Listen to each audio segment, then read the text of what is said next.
Hello students, मैं रचना शर्मा आपका अपने YouTube channel Sharma study house में स्वागत करती हूँ। बेटा, आज हम वर्कशीट सॉल्व करने वाले हैं। वर्कशीट नंबर 84 यानी कि 84 वर्कशीट सॉल्व करने वाले हैं, जो छठी से 8वीं तक की वर्कशीट है और जो आज 10 अक्टूबर की वर्कशीट है। यहाँ पर बच्चे अपना नाम लिखेंगे जैसे आपको पता है, और यहाँ पर अपने क्लास टीचर का नाम। देखिए बच्चों, आज हम जो वर्कशीट पढ़ने वाले हैं बड़ी ही मज़ेदार वर्कशीट है। ये वर्कशीट जो आप सभी को पसंद है, डांस, म्यूज़िक, उसी के बारे में वर्कशीट है ये।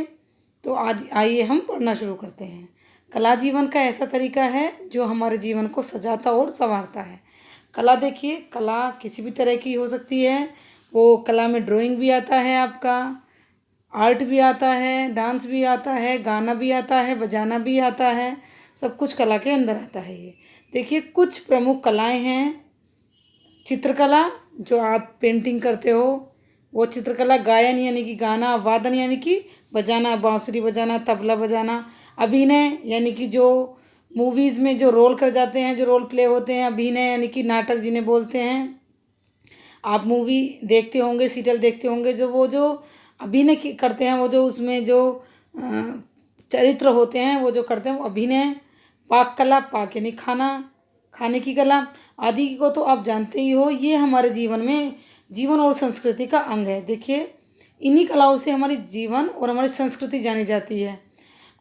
देखिए कोई भी डांस फॉर्म होती बताते हैं कि वहाँ की फेमस डांस फॉर्म है। कोई भी नाच कहीं का हो, कहीं का गाना हो, आपने सुना होगा ये भोजपुरी गाने, ये पंजाबी गाने, ये हिंदी गाने। तो अलग अलग सबकी संस्कृति बताते हैं इससे। चित्रकला हमारे जीवन और मन को रंगीन बनाता है। तो नृत्य कला अभ्यास और मनोरंजन का तरीका है। देखिए अभ्यास करते करते नृत्य आता है, इससे मनोरंजन होता है। भोजन पकाने की कला का प्रयोग आपकी माँ रसोई घर में करती हैं। इसके न रहने पर आपका जीवन स्वाधीन हो जाएगा। यानी कि अगर खाना बनाने की कला ना हो, अगर खाने में स्वाद ना हो, तो हमारा जीवन कैसे हो जाएगा? स्वाधीन। कोई स्वाद ही नहीं रहेगा जीवन में। ज्ञान और विज्ञान ने जहाँ हमारे जीवन को सुविधाजनक बनाया है। देखिए ज्ञान और विज्ञान से हमें नई नई फैसिलिटी मिली है विज्ञान से। और दूसरी तरफ जो हमारी कलाएँ हैं हमारे जीवन को सुंदर बनाती हैं। प्राचीन काल से ही 64 प्रकार की कलाएं बताई जाती हैं। यानी कि प्राचीन काल से बताया जाता है कि 64 प्रकार की कलाएं हैं। कुछ कलाएं जानना मनुष्य की सभ्यता, संस्कृति और चरित्र के लिए विकास के लिए आवश्यक होता है। आप जाने अनजाने में बहुत सी कलाओं का उपयोग करते हैं। जब शरीर और मन थकता है तो संगीत हमारी थकान मिटा देता है। जब लोग प्रसन्न होते हैं तो गुनगुनाते हैं, नृत्य करने लगते हैं। आप भी ऐसे ही करते होंगे। यह मनुष्य का सहज स्वभाव है। आप भी विचार कीजिए कि आपकी किस कला में रुचि है। आप खुद सोच के देखिए कि आपको कौन सी कला अच्छी लगती है। यदि आप कुछ गाते हैं तो रिकॉर्ड करके अपने स्कूल के ग्रुप में भेजिए। आपके स्कूल, पड़ोस या घर में जो भी आपके विचार से अच्छा चित्र बनाते हों, देखिए, या तो अगर आप अच्छा गा लेते हैं तो रिकॉर्ड करके स्कूल में भेजना, स्कूल के ग्रुप पे भेजना, टीचर के ग्रुप में। आपके स्कूल, पड़ोस या घर में जो भी आपके विचार से अच्छा चित्र बनाते हैं, गाते हैं, डांस करते हैं, जो भी करते हैं उनकी सूची बनाइए। आपको यहाँ पर जो आपके आस पड़ोस में जो ये ऐसा कुछ करते हैं तो उनकी सूची बनानी है आपने और उसको लिखना है। संगीत में गायन और वादन के दो प्रकार की, संगीत में देखिए दो प्रकार की कलाएं हैं, एक तो गाना और एक बजाना। इनमें आपको क्या अच्छा लगता है आपको लिखना है। आपको गाना या बजाना जो भी अच्छा लगता है वो आपको यहाँ लिखना है। यहाँ पे आप लिख देंगे कि मुझे गायन पसंद है, क्योंकि अगर आपको गायन पसंद है तो आप लिख सकते हैं मुझे गायन पसंद है। ठीक है, अगर आपको वादन पसंद है, बजाना अच्छा तो आप वादन लिख सकते हैं। आगे पढ़ेंगे। कलाओं के क्षेत्र में भी सम्मान और करियर बन सकता है। ऐसा नहीं है कि ये हमारे शौक है और शौक के लिए हम करते हैं। इसमें हमें करियर बना सकते हैं, हम अपना इसे अपनी जीविका बना सकते हैं। लता मंगेशकर को आज दुनिया जानती है, आपको सब जानते हैं लता मंगेशकर को। उस्ताद बिस्मिल्लाह खान को कौन भूल सकता है, जो शहनाई वादक थे। उस्ताद ये भारत रत्न है। देखिए इन्होंने इसमें व्यवसाय तो बना ही अपना। देखिए जैसे कि लता मंगेशकर ने गाने में, और उस्ताद बिस्मिल्लाह खान ने शहनाई बजाने में अपना क्या बनाया, अपना करियर बनाया। उसके बाद ये भारत रत्न में भी कहलाए। इन्हें भारत का सबसे बड़ा पुरस्कार है भारत रत्न, तो उन्हें ये भी मिला। आप जितने गायक, वादक और नृत्यांगना को जानते हैं उनकी सूची बनाइए और किसी एक प्रसिद्ध गायक या वादक के बारे में आपको लिखना है। तो बच्चे पहले हम ये कर लेते हैं, कुछ वाद्य यानी कि बाजा मुंह से फूंक कर बजाए जाते हैं, कुछ तार से, कुछ थाप से पीट कर बजाए जाते हैं।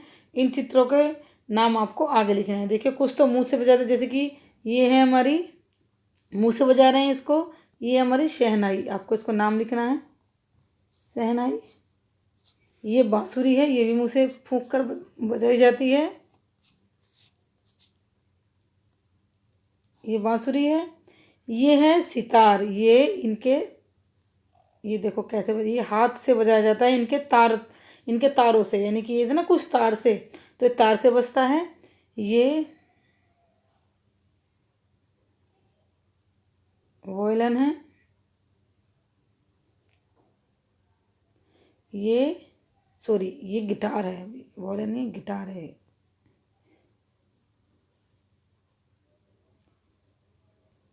ये है गिटार,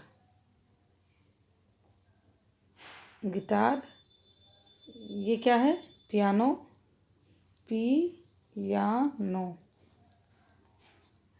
ये वोयलन है, वोयलन, ठीक है, ये वोयलन। अब ये है ढोलक, आप सबको पता है, तबला है, ये तबला ढोलक उधर है, ये तबला है। तो हमने इन सब के नाम लिख दिए हैं। देखिए ये हमारा पियानो है, ये क्या है, ये गिटार है, सितार है, ये शहनाई है, ये बांसुरी है, ये तबला है और ये वोलन है।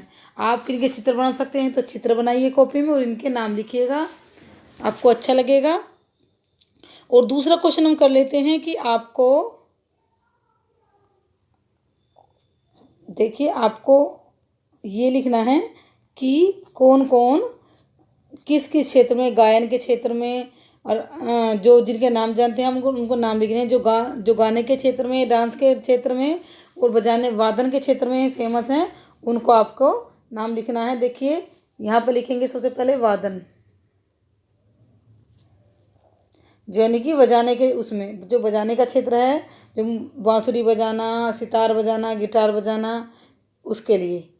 ये देखिए मुराद अली सारंगी वादक, नीलाद्री कुमार सितार वादक हैं, संजीव शंकर शहनाई वादक, राकेश चौरसिया बांसुरी वादक। बेटा बहुत सारे नाम हैं भारत में जो इन क्षेत्रों में अपना बहुत अच्छा नाम कर चुके हैं, लेकिन हम यहाँ कुछ के ही नाम लिखते हैं। आगे आता है हमारा गायक, किशोर कुमार, मोहम्मद रफ़ी, कुमार शानू, लता मंगेशकर, अलका याग्निक, नेहा कक्कड़ को तो आजकल सभी जानते हैं, नेहा कक्कड़ के गाने बहुत आ रहे हैं मार्केट में। थर्ड है हमारा, इसे लिखते हैं हम नृत्यांग, जो नृत्य के क्षेत्र में, वो तो हमारा वादक हो गया और गायन हो गया। ये है नृत्य के क्षेत्र में, तो कौन कौन है, ये बहुत सारे हैं, ये भी हमने 3 ही लिखे हैं, बिरजू महाराज, उदय शंकर और रुक्मणी देवी। तो आप इनके नाम लिख सकते हैं। आपसे कहा गया था ना कि कुछ जो आप जानते हैं उनके नाम लिखने हैं। और अगला क्वेश्चन हमारा क्या था, ये था कि किसी एक के बारे में, या तो गायक हो या वादक हो, उनके बारे में, एक के बारे में लिखना है। तो हमने लिखा है यहाँ पर बिस्मिल्लाह खान के ऊपर, उस्ताद बिस्मिल्लाह खान। देखिए उस्ताद बिस्मिल्लाह खान, उनका जन्म 21 मार्च 1916 को हुआ था और उनकी मृत्यु 21 अगस्त 2006 में हुई थी। हिंदुस्तान के प्रख्यात शहनाई वादक थे। उनका जन्म डुमराव बिहार में हुआ था। कब हुआ था, 2001 में हुआ था। उन्हें भारत के सर्वोच्च सम्मान भारत रत्न से सम्मानित किया गया। वह तीसरे भारतीय संगीतकार थे जिन्हें भारत रत्न से सम्मानित किया गया था, यानी उनसे पहले 2 और संगीतकारों को भारत रत्न से सम्मानित किया गया था। तो मैंने आपको पहले बताया था, भारत रत्न भारत का सबसे बड़ा सम्मान है जो राष्ट्रपति द्वारा दिया जाता है। यद्यपि बिस्मिल्लाह खान शिया मुसलमान थे, फिर भी वे अन्य हिंदुस्तानी संगीतकारों की भांति धार्मिक रीति रिवाजों के प्रबल पक्षधर थे। हालांकि वो मुस्लिम थे, लेकिन सभी धर्मों का वो सम्मान करते थे।